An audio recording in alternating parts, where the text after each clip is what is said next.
Tomorrow, the iconic Notre Dame Cathedral in Paris will be reopening 5 years after a devastating fire closed the 860-year-old Gothic cathedral. Take a look at these pictures. Now, thanks to the work of hundreds of artisans and billions of euros in donations from around the world, Notre Dame is ready to shine again. Joining us now from Paris is Laura Haim, foreign correspondent for French News USA and former spokesperson for Emmanuel Macron's presidential campaign. It's always a pleasure to see you, Laura. Thank you for your time. It took just 5 years to rebuild Notre Dame. How does it feel to have it back?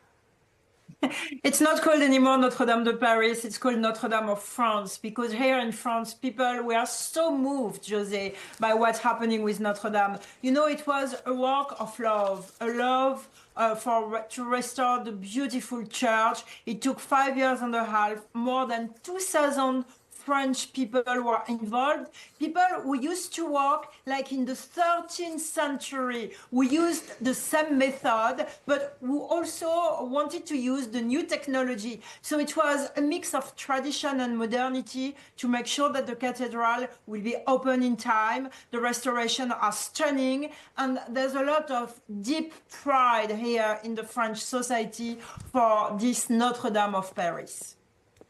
Yes, and I mean, it is going to be some celebration with so many theological underpinnings this weekend.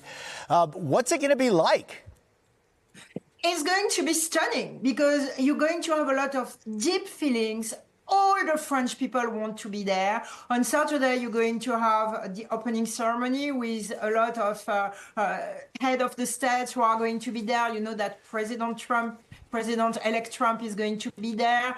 This is a big story in politics. We expect also, and that's the news I can give you, that President Zelensky will be there from Ukraine. So you have the restoration of Notre Dame, you have the beauty of Notre Dame, which is going to be celebrated, but you also behind the scene of the church, you're going to have a kind of international summit with President Macron, with a lot of presidents from Africa, with a lot of president and prime minister from Europe, and with President-elect Trump, who is coming, and also President Zelensky. It just has been confirmed by the Elysee a few minutes ago. So there are a lot of expectations. I just want to tell you, Jose, that, you know, we're living in a time of uncertainty in Europe. We are very anxious about what's going to happen, and the celebration of Notre Dame is, for all of us in France, a moment of peace.